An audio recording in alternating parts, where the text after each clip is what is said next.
Hey, bonjour tout le monde! Là aujourd'hui, ça se peut que je m'en aille dans le coin de... pas loin de Nicolette, avec la moto.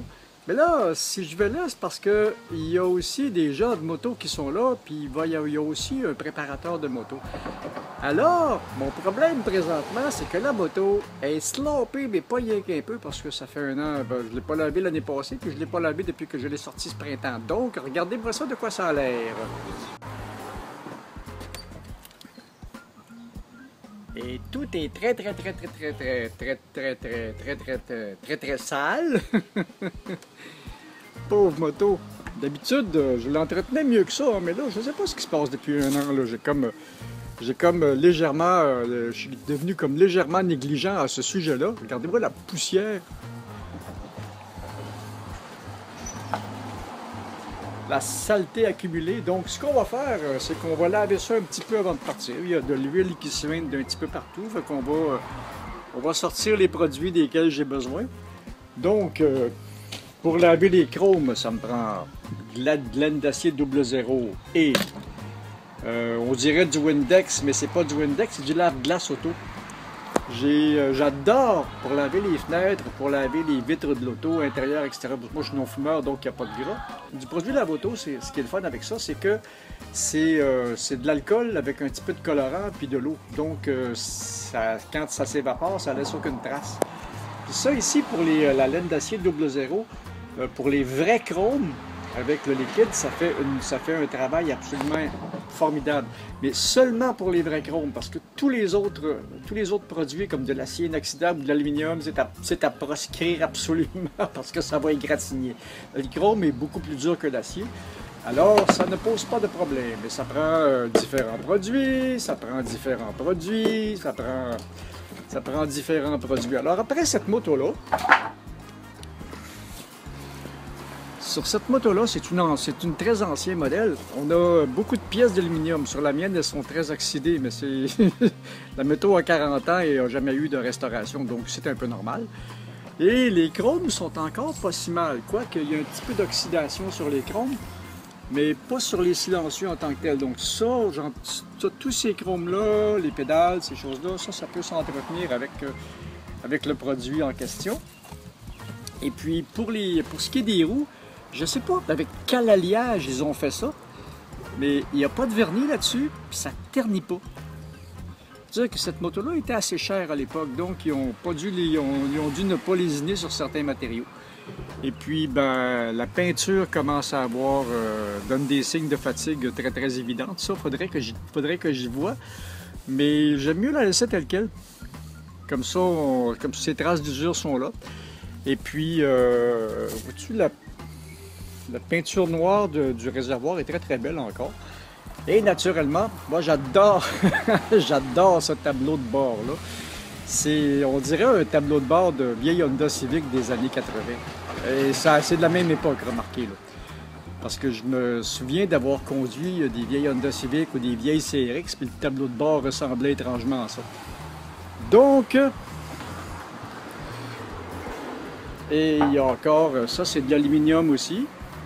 Et puis pour le moteur, ben là, on va le passer juste au dégraisseur, puis on le lave avec un torchon. C'est pas tellement long non plus. Alors c'est parti, je pars la patente. Bon, ben il va manquer un petit bout de la vidéo que je voulais vous montrer. Ben maintenant que j'ai passé un petit coup de savon à voiture avec un petit coup de torchon et j'ai essuyé un peu la peinture, on va s'occuper des chromes. Et c'est pas vraiment une opération très difficile. Ça prend du liquide et un petit peu de 00. Ça va faire un excellent travail. Je ne veux pas les remettre à la perfection, je veux juste les rafraîchir. Je ne veux pas les remettre à la perfection, je veux juste les rafraîchir un peu pour qu'ils soient présentables. Parce que déjà que je m'en occupais pas mal bien. Là. Parce que les chromes, ce qui est possible de faire, c'est de les cirer aussi. Tous les chromes. Donc ça va faire une couche qui va les protéger. Le pire problème de corrosion, c'est ici. Les chromes vont plus se chauffer un peu. Aujourd'hui, c'est moins beaucoup de motos sont avec sont montées sur sur de l'acier inoxydable.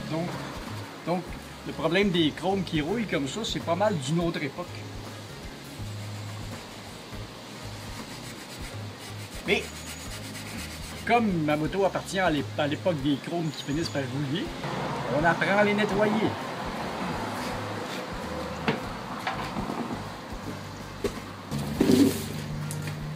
Un petit coup d'eau là-dessus.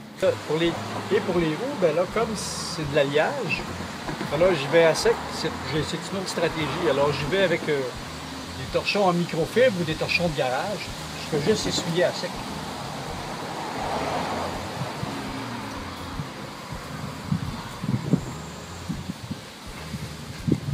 Et ces roues-là sont assez difficiles à nettoyer parce qu'il y a beaucoup de petits recoins. Mais quand on a pris le tour, ben, ça se fait quand on a pris le tour, ça se fait assez bien.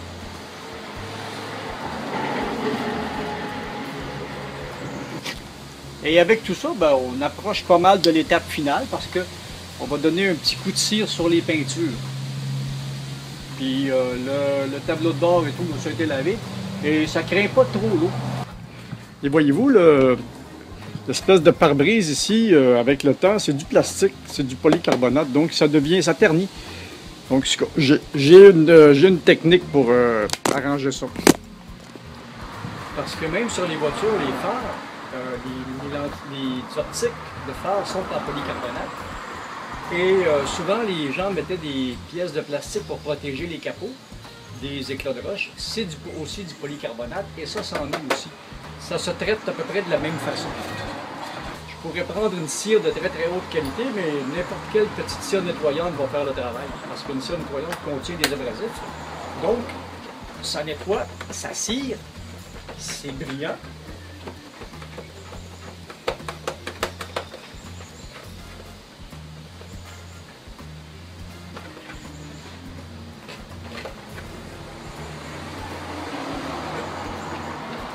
Et comme il faut le refaire souvent, ben, je le fais avec le produit le moins cher du marché. Et en même temps, ben, ces vieilles peintures-là, sur ces vieilles peintures-là, la peinture à 40 ans, il est préférable de ne pas mettre de nouveaux polymères là-dessus. Les peintures n'aiment pas ça. J'ai eu l'expérience. Donc ces vieilles formules de cire-là, qui sont avec un peu d'abrasif et des bases de carnauba, donc ces vieilles formules de cire-là qui sont avec des abrasifs et un peu de formules de carnauba, ben, ça fait un excellent travail. Ça a le défaut de ne pas tenir longtemps dans le temps. Et quand on le fait souvent, puis un des secrets avec ça, c'est que les peintures, plus on le fait souvent, plus la peinture devient belle. Donc, la peinture acquiert une protection, puis un très bon niveau, puis une très belle patine. Et c'est la même opération pour le réservoir. Autour du bouchon, la peinture est un peu plus abîmée, c'est à cause de l'essence, mais le reste de la peinture est belle. Donc, un petit coup de cire nettoyante.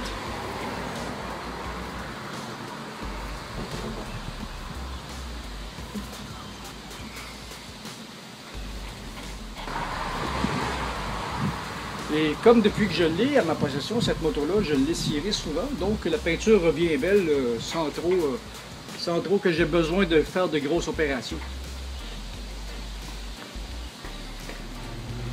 Et un petit coup de microfibre pour finir le travail, et c'est déjà tout. Et voilà, c'est pas tellement long et elle est toute propre, prête pour partir en voyage.